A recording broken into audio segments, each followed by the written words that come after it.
In a surprising, at least to me, turn of events on the eve of jury selection, nay, on the morn of jury selection, Brian Walsh has pleaded guilty to two of the three charges that are against him. And then jury selection began. Let's talk about it tonight.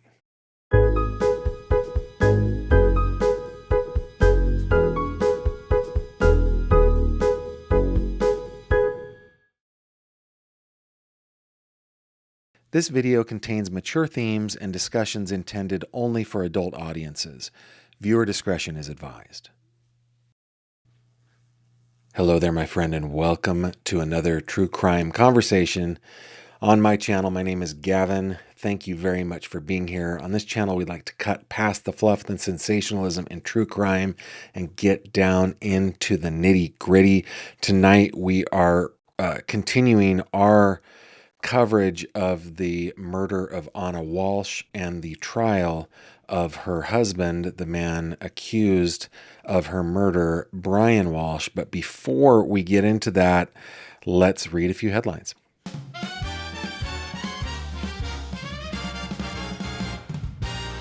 True crime headlines. Pow! Love me them true crime headlines, little things. Hey, we've got I've actually just got one breaking news that came out a couple hours ago, this being reported out of Boston, which is appropriate considering the Anna Walsh case. Karen Reed files a lawsuit alleging police cover-up in death of John O'Keefe. Let's see, Dateline, Taunton, Mass.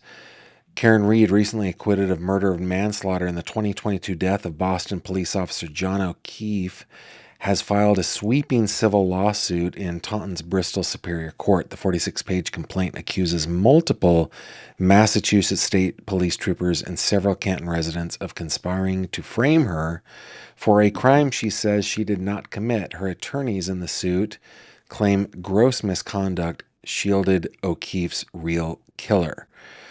Quote, today's filing speaks for itself. It is a meticulously documented civil action grounded in evidence, law, and the Constitution, read attorney Alan Jackson. Alan Jackson, of course, represented her, was part of the defense team in her murder trial. So attorney Alan Jackson said in a statement shared with Boston 25, for more than 3 years, Karen Reed was dragged through the baseless criminal prosecution engineered by individuals who abused their authority, manipulated the investigative process, trampled her rights, blah, blah, blah. Couple things that, one, there was a joint statement that came out. Lawyers for the McCabe's, Alberts, and Higgins denied the allegations. They said the allegations made by Karen Reed are entirely false, defamatory, and without merit. Our clients category deny each and every claim. You can read more about that all over the interwebs. And I really want to get into the case at hand. So that is the only headline that I am going to cover tonight. But for more headlines in true crime, head on over to crimecod.com or gavinfish.com. Those are their headlines.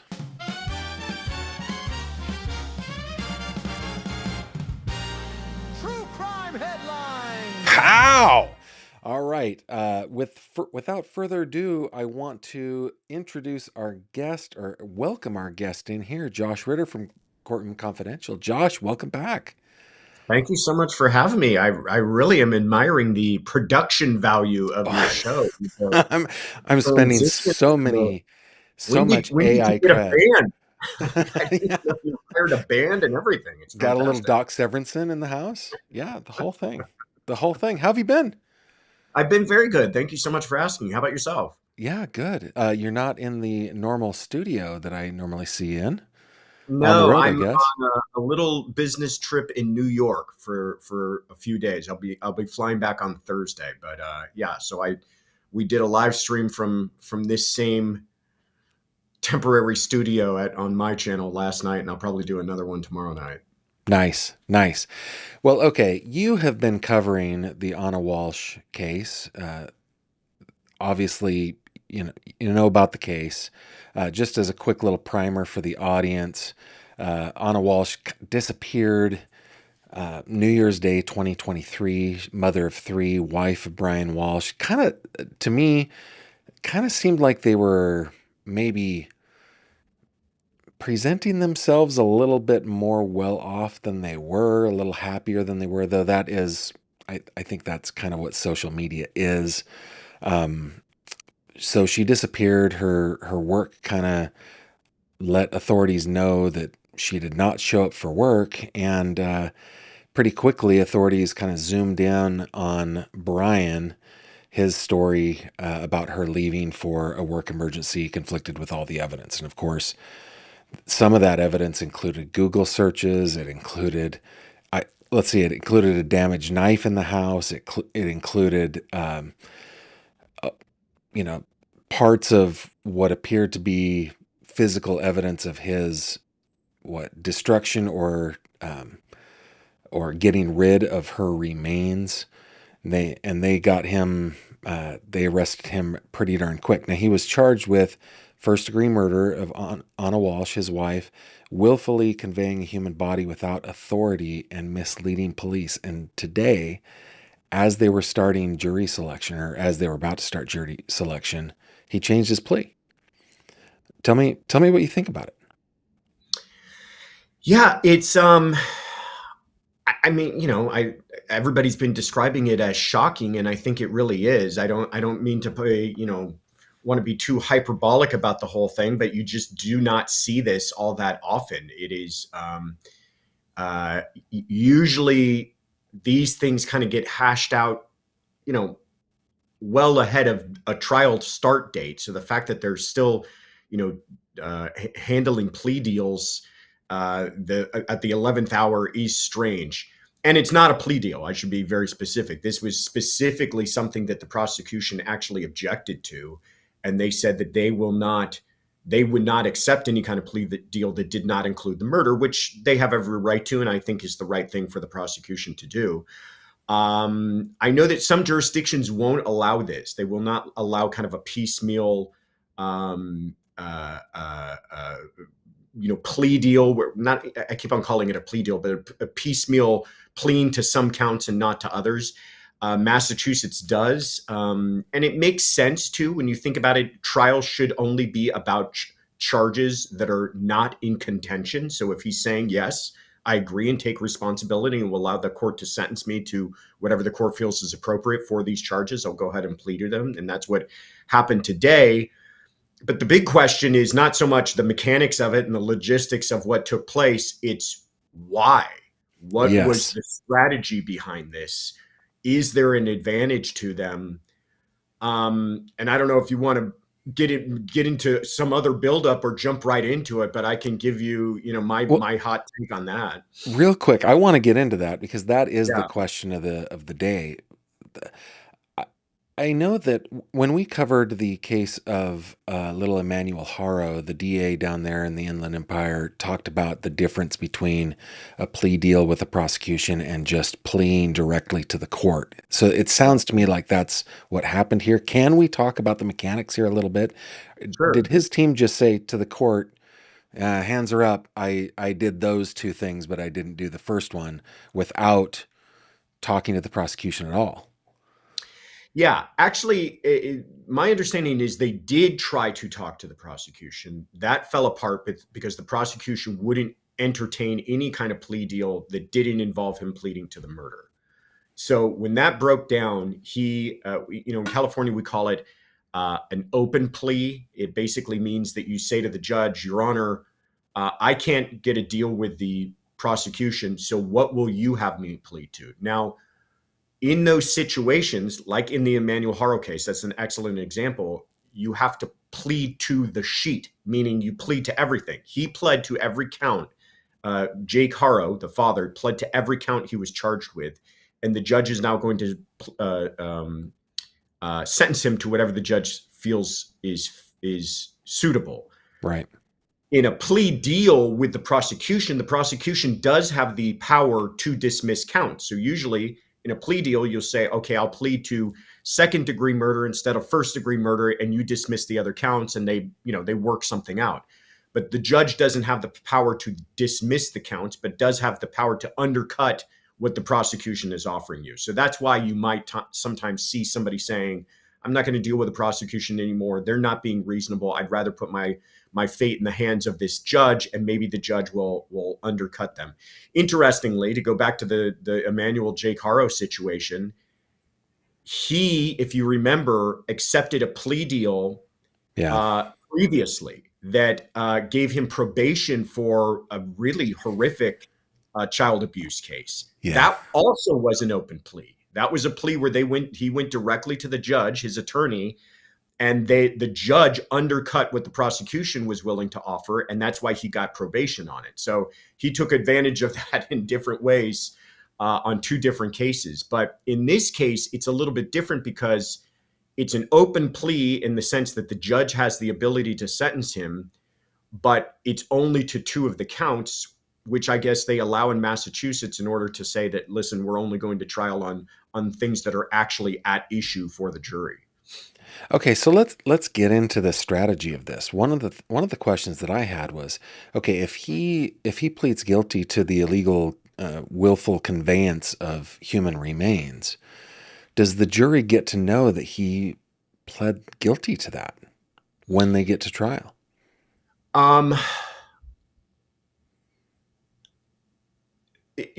There could be a situation where that comes up, but they will likely not just be told of it. Just like any case where, somebody may have pled guilty to prior crimes, if they're not relevant to the jury, they're not just going to be informed of the fact that somebody is a convicted felon. If the situation where I see it being different is if he testifies and somehow denies it or doesn't accept a responsibility during cross-examination, and they could impeach him with the fact that he in fact did plead to it. But I could see the judge saying, I'm not going to allow this to just come up on its own, because that might influence the jury to believe, well, he's already pled guilty to a couple of things in relation to this. But they will be told that that's not at issue here, that he has been found responsible for these acts that we're about to explain to you. The question then becomes, if he's not charged with those crimes, how relevant is the underlying conduct of those crimes? Here's an example. Alec Murdaugh was charged with a bunch of financial crimes and then also the murder of his wife and son. Mm-hmm. They separated those, but you could see a situation where, had he pled to the financial crimes, that his defense team could argue, well, then we don't want any of that coming up. It's irrelevant, the fact that he committed all these financial crimes, when we're talking about a murder case. Where it gets a little bit different is if somehow the underlying conduct relates to proving some element of the murder case. So using the Murdaugh example again, if the motive for the murders, according to the prosecution, was based upon his financial crimes, the fact that he had committed these financial crimes and was in financial crisis and therefore committed the murders, they can get into the underlying conduct. And I think the same would be applicable here, that just because he pled guilty to the conveyance of the body, basically hiding the body, and I forget what the actual misleading police, misleading the law enforcement, that's still evidence of consciousness of guilt type stuff, and evidence of conduct of somebody who had committed a murder might behave that way. So it's still relevant to the murder case, where they may have precluded some evidence from coming in is in a situation like when you heard during the plea today, the judge had the prosecution read a statement of facts, the underlying facts that establish what he was pleading to. And they talked about the resources spent and the time and energy spent on searching for a body that did not exist, right? Mm-hmm. That now becomes irrelevant. What relevance does it have that the police searched for days and spent a bunch of resources? Where it has a relevance to that charge of misleading law enforcement, it doesn't really have a relevance to the elements of murder. So that type of stuff may be taken out, that they might have been able to kind of pile on if those counts remained. But other than that, we're going to hear a lot of that same evidence that we would have otherwise. Now, I want to get into the question of the hour, but it's like a Tchaikovsky symphony. I just have all these false Yeah, endings before I yeah. get to it, Build to right? your crescendo. Don't. Yeah. um, the I Yesterday we were watching clips from the pretrial hearing. So we had lots of motions that they went through. I can't remember how many of them, but it was something like 20 motions that they were going through. And my audience and me, as we watched those clips, we really felt like, man, the judge really is kind of siding on the defense on a lot of this. And uh, of course, the judge's job is to judge the law, right? It's not really to judge uh, guilt or innocence or anything like that. That's the jury's job.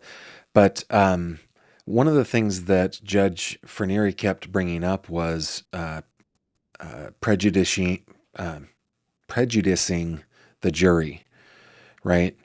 Can you tell us a little bit about that? Because it just really seemed like, holy cow, they are hobbling the prosecution, or she is hobbling the prosecution on motion after motion after motion. I can't come up with one on the top of my head. Well, one that I remember, and I don't remember how if the judge did rule on this or not. Well, I think the judge did, and she kind of split the baby and said, "Well, I'll allow you to make the objections during trial as to this one issue." But it was the idea of they didn't want evidence of her being a good mother or her Yes. being a responsible employee to be part of the evidence presented, and their argument was what you just said, that would prejudice the jury. And the what it comes down to is, for the most part, character evidence is not allowed, right? You're not allowed to bring in what a wonderful person the victim is simply to influence the jury to believe, oh my God, I feel so emotionally inflamed by the idea that this wonderful person, this angel, was stolen from us by this monster, right? Well, the counter argument to that, though, is yes, you're not allowed to bring in just blatant character evidence, but if it has some relevance, and the relevance here until today was this was a no body case. And in a no body case, the question of is that person actually dead always still remains. I mean, you have to remember the prosecution's got to prove every element. And if they don't have a body, they have to prove that a murder took place to begin with. Yeah, one of those So, elements is that the victim is dead, right? They have to right. prove the victim is dead. Right. And usually that's not a problem because you're staring over a dead body and you're not going to have much of an issue of that. Here, you don't have a body and you don't have an autopsy. You've got none of that. So you have to prove that that person is in fact dead. Well, how do you do that? You do that by saying she was a wonderful mother who never would abandon her children like this. She was a responsible employee who never would just not show up to work. So that was the relevance that the prosecution was going to argue. And the defense saw that coming from a mile away and just was trying to preclude it. And I think the judge, I think what you may have perceived is a judge, uh, you know, many times will give deference to the defense to make sure that they're not creating any kind of appealable issue. But on that particular issue, I think the judge was leaning towards allowing that in as long as it remained relevant and didn't turn superfluous, but would allow the defense to make, objections at the time if they felt that it somehow, stepped outside of the realm of relevance. Am I correct in my observation that judges tend to, I guess, judge their performance based on whether or not appeals are successful on cases that they oversee? I know I have friends who are judges that judges don't like to be overturned. They really don't. It's not like they lose their job. It's not like they get, banished to, the outskirts of the jurisdiction or something, but they just don't, no judge wants to be overturned. It means that they made a bad call. No judge wants that to happen to them, just kind of reputationally. But I don't know if they operate in fear of that, but they certainly operate in the with the idea that that is something they want to avoid. And it's not just about a reputation, it's also about they certainly don't want the case being overturned and now they got to do it again, or now it's going to be some other judge's problem down the road. They want to make sure that whatever they're doing, the verdict remains, and the verdict is based upon solid decisions that they've made. Gotcha. Okay. Let's get to the strategy here. I mean, I had so many questions as I was watching. I Yeah. was actually watching Gazella's channel. I was watching Grizzly True Crime as she was Oh live yeah. streaming it today. Yeah. And I was just asking myself, okay, what is the strategy here? Why are they why why? That's the main question. What do you think? Well, I don't think this is some sort of 3D chess that none of us understand and that they're just far more clever than all of us. I really don't think that's it. I know I've seen some people thinking like, "Oh boy, this is some strategy that we're just not really understanding." I don't think it's that at all. And in fact, I think it has minimal strategy. And as a defense attorney, I actually think that it's far less reward than it is worth the risk. As a defense attorney, it's like a doctor. It's first do no harm, right? Right. I mean, you the last thing you want to do is convict your client of charges that have not been earned every square inch by the prosecution. Crazy things happen during trials. We've all seen that happen. Mistakes are made, witnesses don't show up, things go sideways, mistrials happen. Why plead your client to something that has not been earned by the prosecution? So that's kind of my baseline, right? Hmm. Well, there may be some advantage if you feel like, and I think what they were thinking of here is we don't really have an argument towards some of these things. For instance, the misleading police. Maybe they thought, listen, that is something that's going to be easily um, proven by the prosecution, and we might say gain some credibility with the jury if we just go ahead and admit that and not have to fight that out. The same goes with the conveyance of the body. But I think what we're understanding more than anything is now they've really pigeonholed themselves into a defense. Again, in my view, wait and see what happens. And if at the end of the prosecution's case, you want to walk into your case and freely admit to these things, I don't think it puts you at a disadvantage to have those charges remaining and say, hey, ladies and gentlemen, he's charged with 3 counts here. We're going to go ahead and tell you he's good for 2 of them.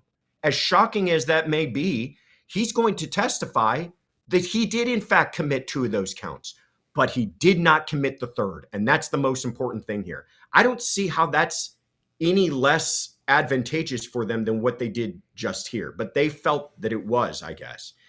I But don't it pigeonholes them now at this point to this argument of he did know she was dead.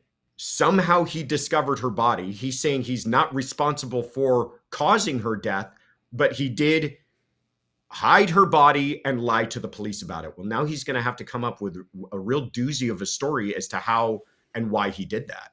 well, I guess the part of the whole pleading to willfully conveying the human body remains is that he apparently took bits and pieces of her to different places, and I Yeah. think the prosecution will be able to prove that. So, what story do you come up with? Listen, my wife died. I panicked. I went Yeah. to Home Depot. I bought a hacksaw. I bought a bunch of cleaning supplies because I just didn't know what to do. Normal person goes, "You found a body. Call the Call cops," right? 911. Yeah. Yeah. And that's what he's saying here. I mean, he's not saying that I picked up a body and I illegally or improperly disposed of a body. He's saying I took arms here, I took bits there, and other bits there, and I don't see how he overcomes that in trial. They fought long and hard a while back to keep those Google searches out. If you remember, they tried to say that the search of the electronic devices went beyond the scope of consent that he had originally given them to search that. That was a pivotal decision, I think, in this case. When the judge allowed those Google searches to come in, the defense knew, okay, there's no getting around this. You are searching for how do you dispose of a body? I can't remember the exact searches right now, but they're things Yeah. like Yeah, how do you get rid of dispose of a body? You know, how long does it take before a body starts to smell? Things like that. Yeah. And I think they thought to themselves, okay, well, listen, these are awful, but nowhere in there are you searching for something like, I just killed my wife. Now what do I do? So nowhere in there are you admitting to murder, but you're admitting to hiding a body. You're never going to get around that.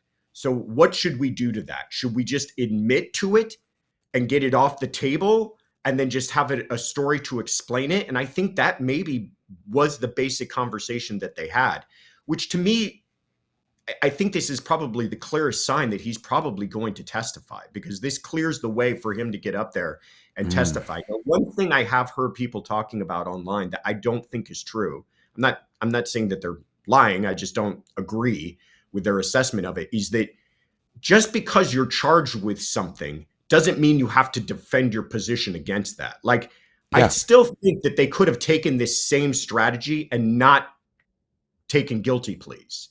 I still think that they could have, like I said, had him take the stand and go, yeah, I hid her body.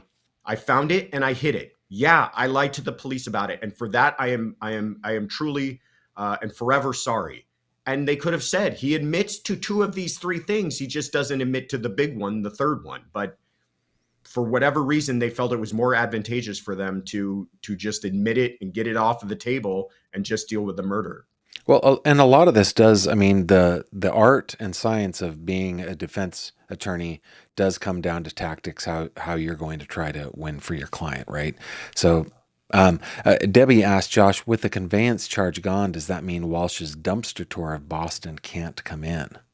See, I don't think it takes any of that evidence out of the way, because the prosecution just has to find a relevance for it. As long as there is a relevance for the underlying conduct, they can get it in whether he pled to it or not. The underlying conduct is that he went around Boston hiding what we believe to be body parts. Well, why do you do that? You do that because you likely killed someone and are trying to make sure nobody ever finds your body. Well, that is consciousness of guilt evidence. To me, that is still open game for the prosecution to bring that in, whether or not he pled to it or not. This is not like a situation where he gets to magically cut apart the prosecution's case just because he's admitted to things. As long as there's relevance to that underlying conduct, I believe they get it in. Well, and one of the things that came in the pretrial hearing, they were talking about, I remember the conversation was about photographs and videos. And, they wanted to show a photo of a necklace, of a sweater, of a rug, and stuff like that. Well, all of those things were found in different locations, right? So it kind of feels like Yeah. that's going to be in. Great question, Deb. Map asks, isn't it true that they won't be able to show the Google searches that had to do with the two charges that he admitted? Josh, it sounds to me like you think that's not true. I'm trying to think of what Google searches has to do, which ones had to do with the charges he admitted. I guess you could argue that, hey, if part of his conveyance of the body was cleaning up the body, then any Google search dealing with cleaning up would be part of that underlying count. But again, it all has to do with relevance. You can make something irrelevant by pleading to it if it's no longer at issue with the court, right? And I'm trying to think of a good example for this, but again, I go back to Murdaugh, like the financial crimes, if they were unrelated to the murder, then you could understand where if he had pled to them and got them off the table, you can't just bring in unrelated stuff. Like, with Walsh here, it's not like they're going to get into, he cheated on his taxes one year just to dirty him up, right? It has to have a relevance to the case. Well, those Google searches, in my view, have relevance to the case, whether or not he pled to them, because it has to do with consciousness of guilt. Again, an innocent person does not usually hide a body. A guilty person wants to cover up what they've done and usually hides a body. And a guilty person would be the type of person making those Google searches. So to me, they squarely fall into the area of relevance. Again, I come back to the idea that this is not 3D chess and they just pulled a fast one on anybody. The truth is the point of a trial. Um, I think you just answered the question that I wanted to ask, but this doctrine or the legal principle of um, consciousness of guilt. Tell us a little bit more. Why is that? Why is that important to proving beyond a reasonable doubt that somebody committed the crime that they're charged with? Consciousness of guilt evidence is oftentimes the strongest evidence in a case. It has to do with what, behavior after the fact, behavior after the crime having been committed. And how would a because it is one of those questions that even though we don't directly say it, we're essentially asking the jurors to go, what would you do? If you were innocent, how would you behave? A person who, let's talk about a case we're all familiar with, Donna Adelson. Donna shows up to the airport with a one-way ticket to Vietnam, a country Right. that just cannot deport people. Okay. Yeah. Well, does an innocent person usually go about buying a one-way ticket to a country that doesn't deport you on the heels of their son just being convicted for a murder?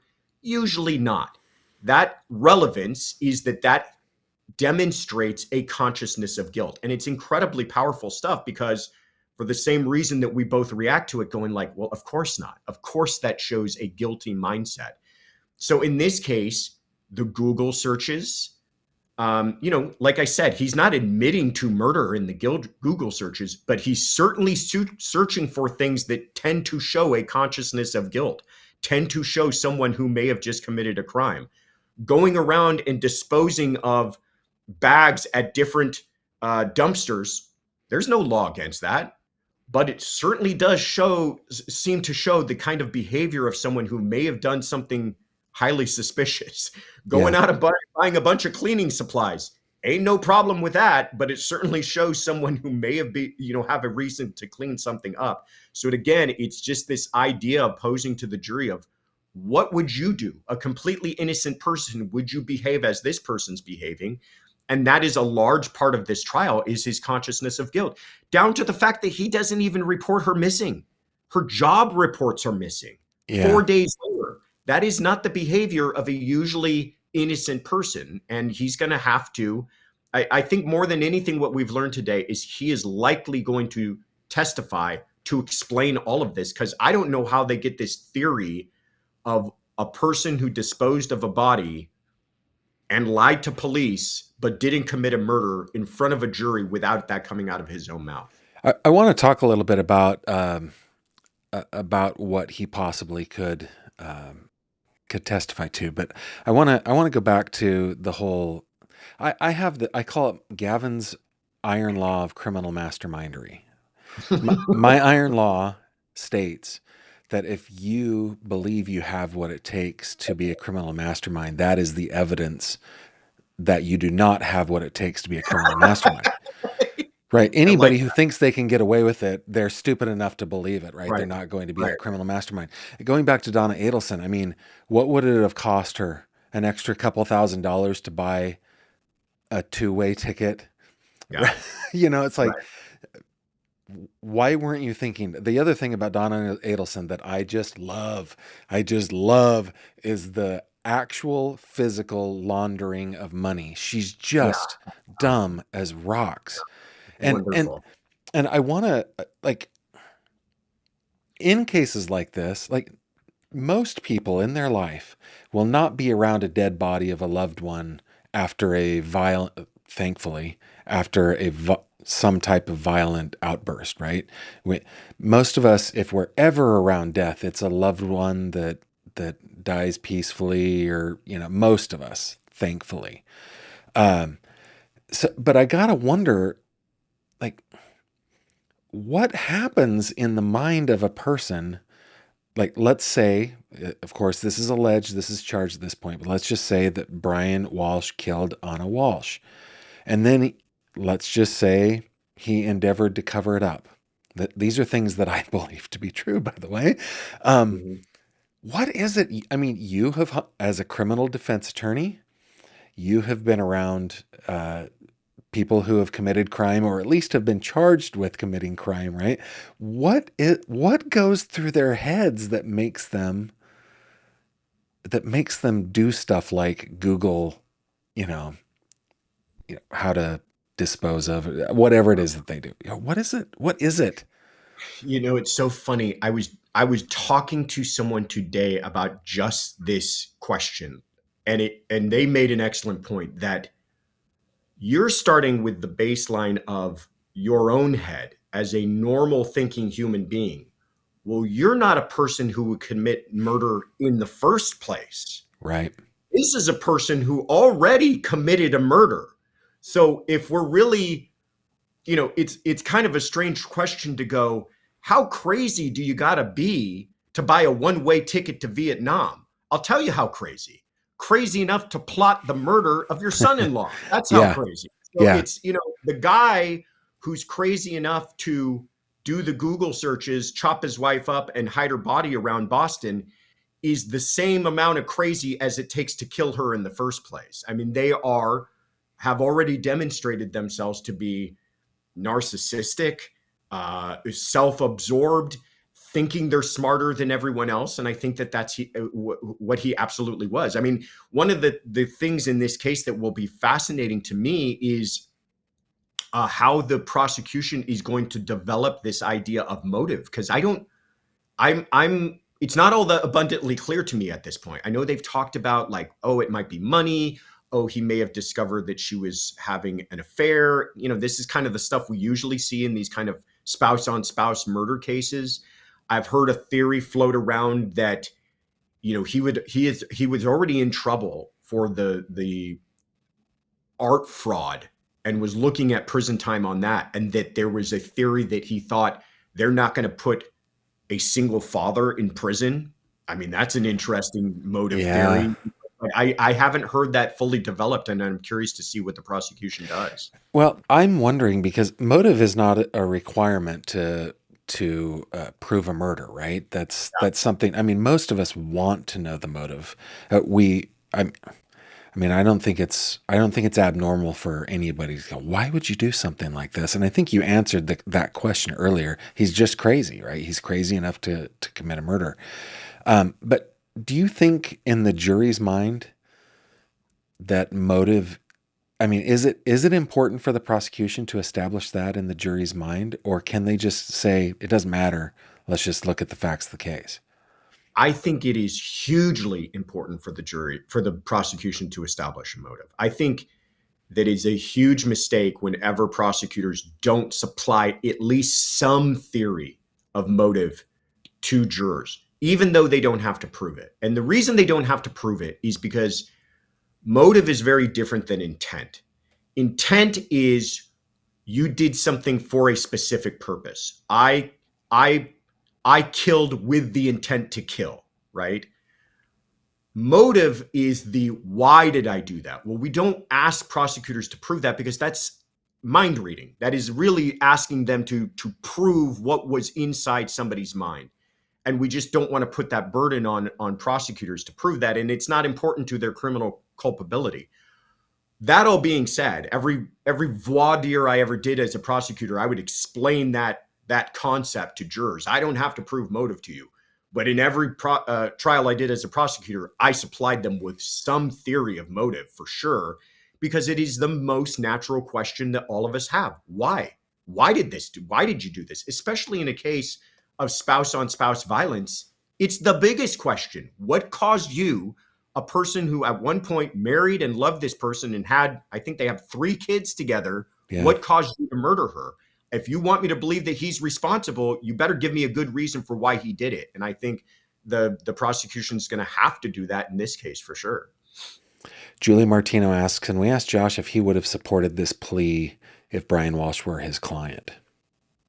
I wouldn't have. And I'm not trying to throw his attorneys under the bus, but I think for the small advantage, if you want to call it that they may have gotten out of this, I don't think it was worth the risk of having him, because now that, the prosecution's already going in with 2 out of 3 wins.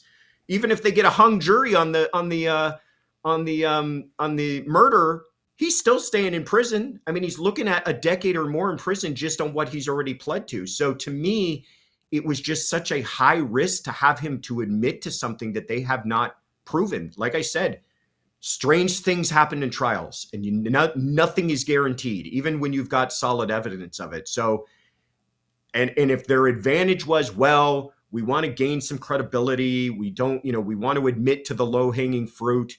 You could still do that.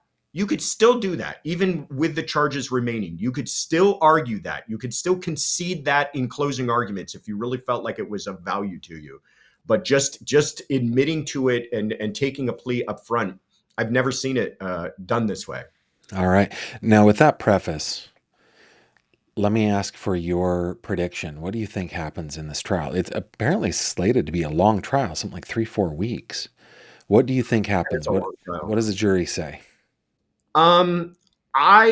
My prediction is that given what happened today, I think it's almost predetermined that he's going to testify. I think he's going to have to. He's going to have to explain, if they are admitting, and it's going to go in there uncontested, that he lied to police and that he disposed of her body. He's going to have to, the defense, I should say, is going to have to provide an answer. I don't see any other source that they have to provide that answer but out of his own mouth. So in my view, he's going to testify. And this whole thing is going to come down to how he testifies. It's a Hail Mary shot. He's going to have a lot of explaining to do. I can only see two possible theories. It was somebody else killed her and he just cleaned it up, or he found her dead and somebody else, and he decided to clean it up. But he's going to have to come up with a very good reason as to why, like you said, he didn't just immediately call 911, but decided that he had to dispose of her body. My sneaking suspicion, and if I'm wrong, if I'm right, I want you to tell everybody. And if I'm wrong, you can delete this episode. But I think somehow he's going to use his kids. I think somehow he's going to say, I didn't want them to find her dead body. She took her own life. She did something horrific and I didn't want them to know about it, or something weird and manipulative with the kids is what I see coming. I think that's probably a pretty good prediction. Very astute on that. The defense may not be somebody else killed her and I cleaned it up. The defense might be she did this to herself. The poor woman was dealing with so much, right.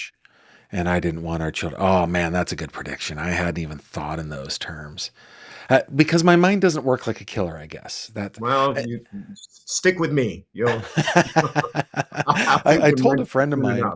I told a friend of mine last month, I think I may have learned how to get away with murder, but I'm not going to test it. Yeah, it's just not in me, right?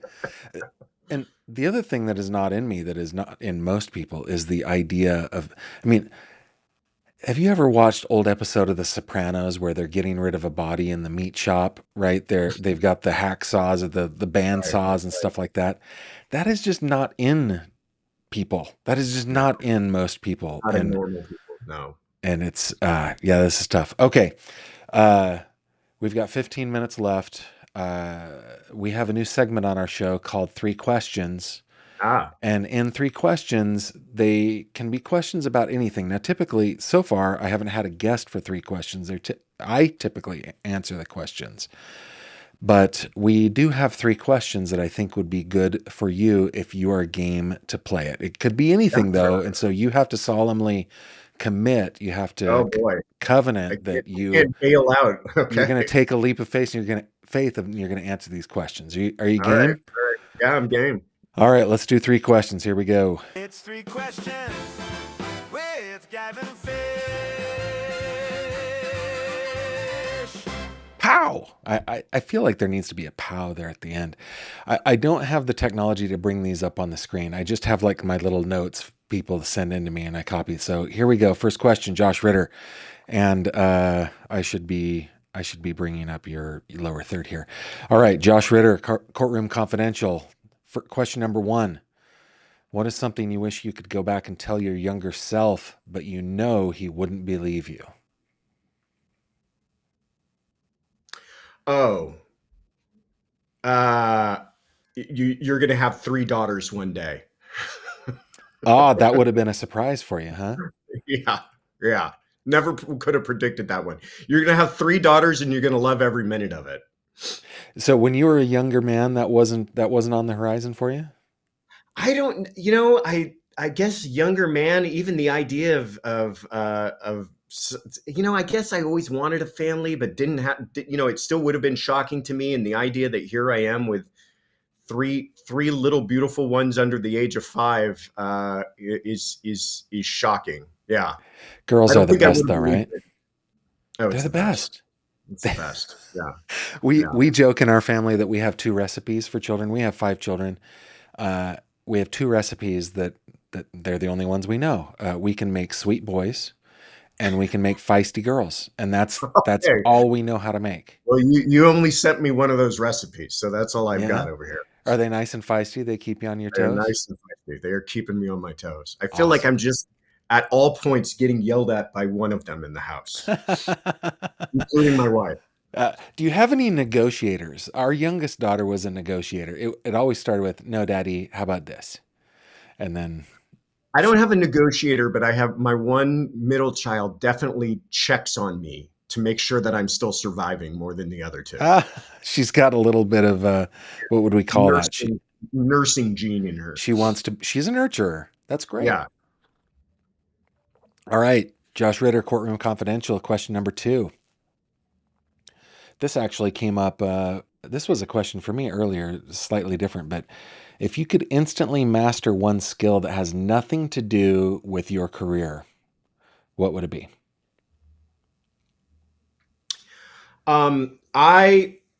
The first thing, I mean, there's so many things, but the first thing that came to mind is I wish I were fluent in another language. And if the Oh, skill can include more than one language, I would love that. But I do feel like I'm one of those people that's constantly like, next year I'm going to get fluent in whatever, and I'm not, and I think that's a huge disadvantage. okay. I'm gonna take the position of offering advice as a person who's fluent in several languages. You ready? You are Yeah, yeah, really? Oh, I'm yeah. very impressed, and I'm always impressed with people who are too. Yeah, so when I was a teenager for my church, I served a mission in Argentina. I lived there for 2 years, and so I learned what's called Castellano. It's a Yeah, Castilian Spanish dialect, and they call it Castellano Argentinizado. They have a very different kind of way of their yeah, dialect is a little bit different.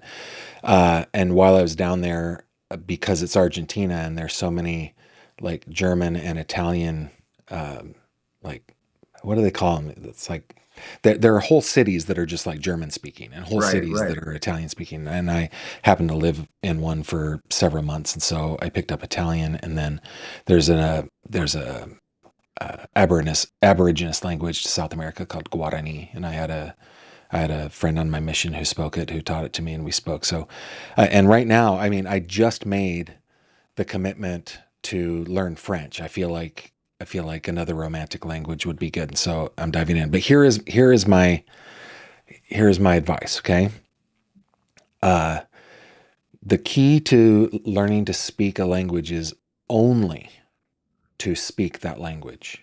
Yeah, It doesn't matter if you can read it. It doesn't matter. It like you're fluent in English and maybe your vocabulary is higher than the average person because of the profession that you chose, right? Uh, but you can be fluent in a language and just really know about 1,000, 1,200 words. You really don't yeah. need a vocabulary. You just need to speak it. And so that is my advice. And uh, like if you want to learn the guitar, you want to learn the piano, you want to learn some skill, you really only need about 10 minutes a day and you got it. Yeah.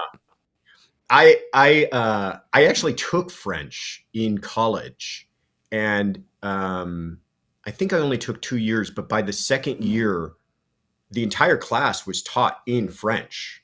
So Hmm. if you want to call that fluent, I mean, the fact that you're having somebody speak to you in French only for a whole hour and teach you, and you're speaking back to them in French only, I feel like that was, the most conversant I ever was in another language. But I totally agree with you. I know it's this idea of, burn the ships type of immersiveness where you just jump in and you've got no lifeboat, nobody to Yeah. translate. You just got to figure it out.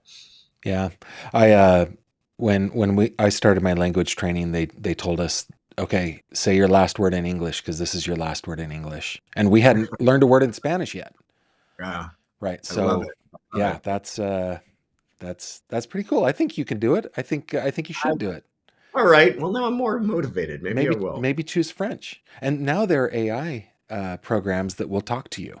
That's way better than like Duolingo, Yeah. where you're gamifying a language. Just talk to somebody about it.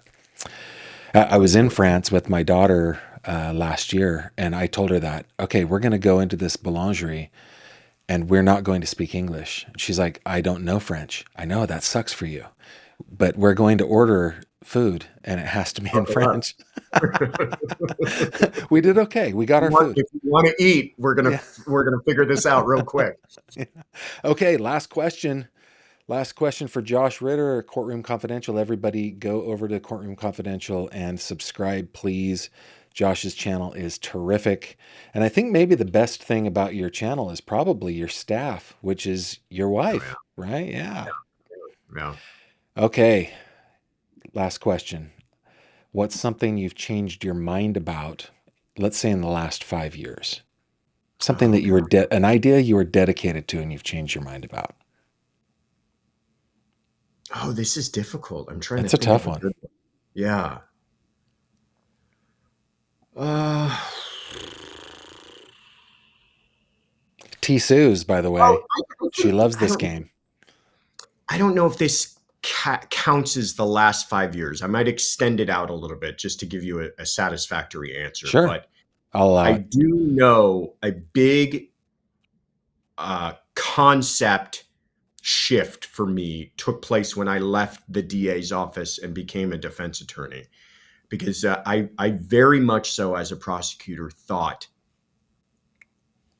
you get this kind of dyed in the wool belief that there's no way you could go work for the dark side. There's no way you could go defend people like that. How could you do that? And it was a real awakening for me to realize that, listen, there are very bad people. There are the Brian Walshes of the world, and then there's the vast majority of people are really good folks who just something stupid, made some stupid mistake, something really silly and dumb that could have happened to any of us happened to them, and now they're in trouble and they need help.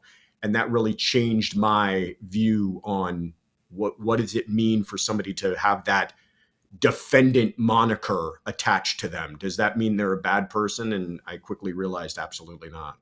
So, what are your thoughts about defending bad people? I mean, if guilty people, for example. Yeah. What are your thoughts on that?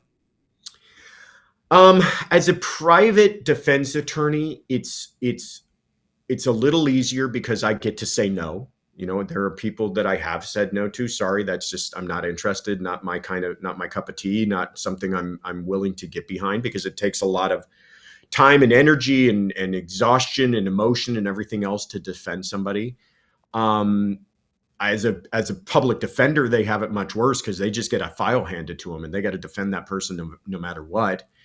But then I've defended people who are, absolutely did what they're accused of. And I view my job as saying, okay, well, this isn't, everybody believes that a defense attorney's only job is to like get their person off.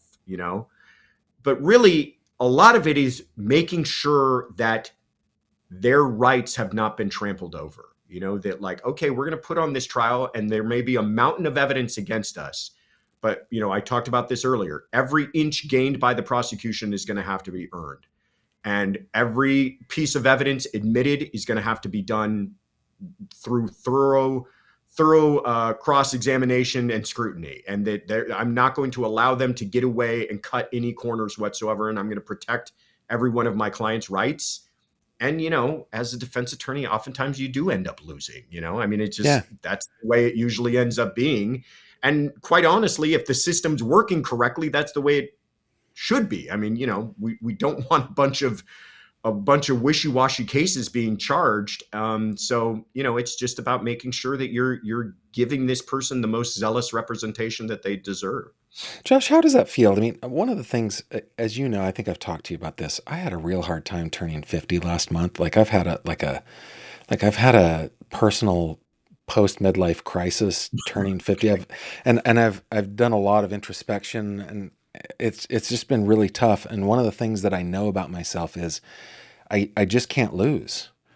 When I lose, it just really, really hurts, right? But I remember talking, there was a murder trial in my area, and the public defender happens to be a friend of mine. And so after the case where he lost in glorious fashion, I mean, his client was guilty. Yeah. And there he was walking out of the courtroom having lost a case that he worked hard on for a couple years. How do you deal with that? How do you cope with that kind of stuff? Or are you just the kind of person that It's goes, you know what? I go out on the court to play tennis or play basketball or out on the field or the pitch or whatever, win, lose or draw, I'm going to do my best. Does that what it no, no, takes? I'm not. I'm not that kind of person. I am a person who likes to win. I do take losses very uh, hard. I'm also realistic. I know usually going into a situation we do not have a very good chance of winning this, but I'm going to give it my all and I'm going to make the best argument I possibly can. But but you still get incredibly frustrated when those results do come in and you have lost. I remember the last most recent trial I did as a defense attorney, and it was a hell of a fight. And every step of the way, it was me and the co-counsel. I'm telling him, I'm like, you know what? We have a shot here. Like, I really think we made some arguments, and every single day we're feeling a little more confident. And every single day we're like, you know what? We're giving them a real run for their money here. And the thing went to jury, and they were out for a week or so. And we're like, Oh, wow. we might have done this. Get a call, verdict is in. By the way, it was 60 counts. Verdict is in. And we're like, holy moly, come in there. And I had to sit through, I think it was about 3 hours of having them read off 60 counts of guilty and just sit through. Oh my goodness. And that was Painful. painful. That was really, really rough. But yeah, it's not, it's a being of, at least for me, there are some defense attorneys who, it's duck off a water's back or water off a duck's back, and they keep on rolling on to the next mission. But I take them really hard, and it's a taxing job, emotionally taxing. Well, hey, listen, thank you. Thank you very much for the gift memberships that you gave my crew. Thank you very much. And thanks for coming on and for playing three questions. That Of was course. Thank you for that was having the me. first This time is we've had a guest do it. Now I have to, I'm so proud of the segment. I have to play it one more time. Here we go. It's three questions with Gavin Fish. Pow. Okay, Josh Ritter from Courtroom Confidential. Thank you very much. I'm trying to get you out of here on time. I know you're on the road. You're tired. I'm so grateful that on short notice I was able to reach out and you came to help out my audience. Thanks so much for being here. You're the best, my friend. Thank you so much All for right. having me. Take care. Oh, guys, Josh Ritter. He's the best. His crew is amazing. I'm very, very grateful for him coming on the show. I don't think we have any more comments. I want to make sure that I got everybody. I think I did. I'm sorry if I didn't, but thank you for being here. Remember that tomorrow is the 26th anniversary of Wedded Bliss with my sweetie pie snuggly bear, one and only Kimberly Fish. So we will not be doing a live stream tomorrow, but we will be back on Thursday, 7:30 p.m. Eastern. Until then, thank you very much for being here. Go to gavinfish.com if you ever want to contact me, you want to look at the merch, you want to do anything like that, it's there. And join us over on the Fish Tank on Facebook. You're always invited to join us there. With that, I bid you adieu. Thank you very much, and I'll see you on the next one. Take care. Thank you very much for watching this video. If you liked what you saw, please consider subscribing. And if you have any questions or comments, please leave them below.